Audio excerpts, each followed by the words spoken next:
Is your amlodipine causing your leg and ankle swelling? You know, for a lot of my patients, that is the case. I'm going to tell you why this happens. I'm going to tell you other side effects that can happen from taking amlodipine. And I'm also going to tell you what to do if you get swelling from amlodipine. Guys, I'm Dr. Jen Caudle. It's good to see you. Now, you first might be wondering, okay, wait, what is amlodipine? Like, fill me in here. For those of you who don't know, amlodipine is a medication that we often use for blood pressure. But we also use it for other heart conditions as well, not just blood pressure. Blood pressure, though, is the most common reason why I use it and why a lot of patients, or rather doctors are prescribing it, patients are using it. Now, amlodipine often goes by the brand name of things like norvasc. There are other brand names as well. And it's part of the class of medications called calcium channel blockers, dihydropyridine calcium channel blockers to be exact.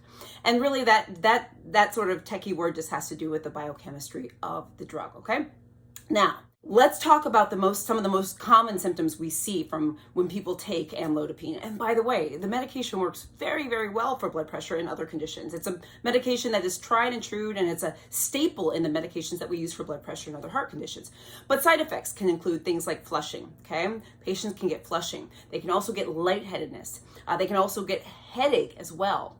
Some people get what we call gingival hyperplasia.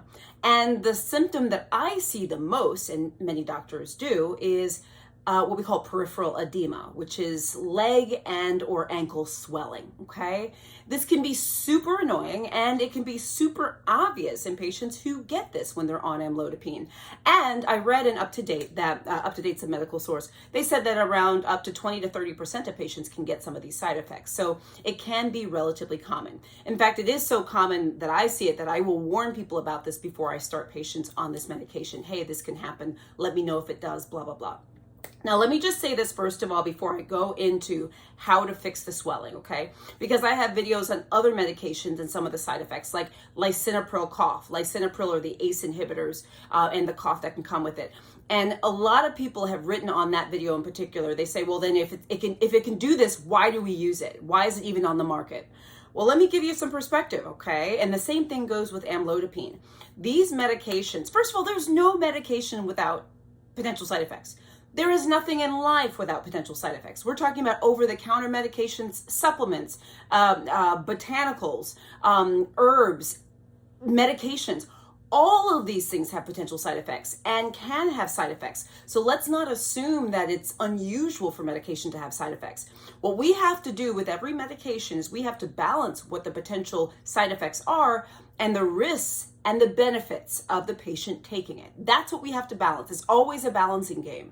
You're never going to find a medicine that does not have potential side effects. And remember what I said, amlodipine is not only a tried and true medication that's been around for a long time, but it works very well for many, many patients for the things it's prescribed for. It tends to be very cost effective, so the fact that there's swelling that can be caused, I just need to say this, is not a reason for us not to prescribe it. It's a reason for us to let you guys know about it and to work with you if you get this and figure out ways around it, etc. Okay? Back to amlodipine. I know you're wondering, okay, well, what do we do about this? Okay? All right, so what we do about this, we've got about 3 or 4 options, okay?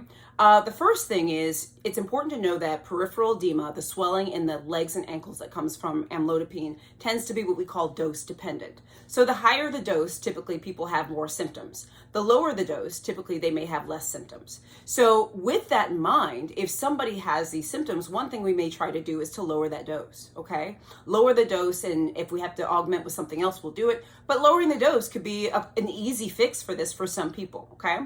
The next thing we may do is we may consider adding on a medication called an ACE or an ARB. Lisinopril, by the way, is an ACE, just one. And by the way, I'm not sponsored by anybody. I gotta say this. This is just pure education, okay?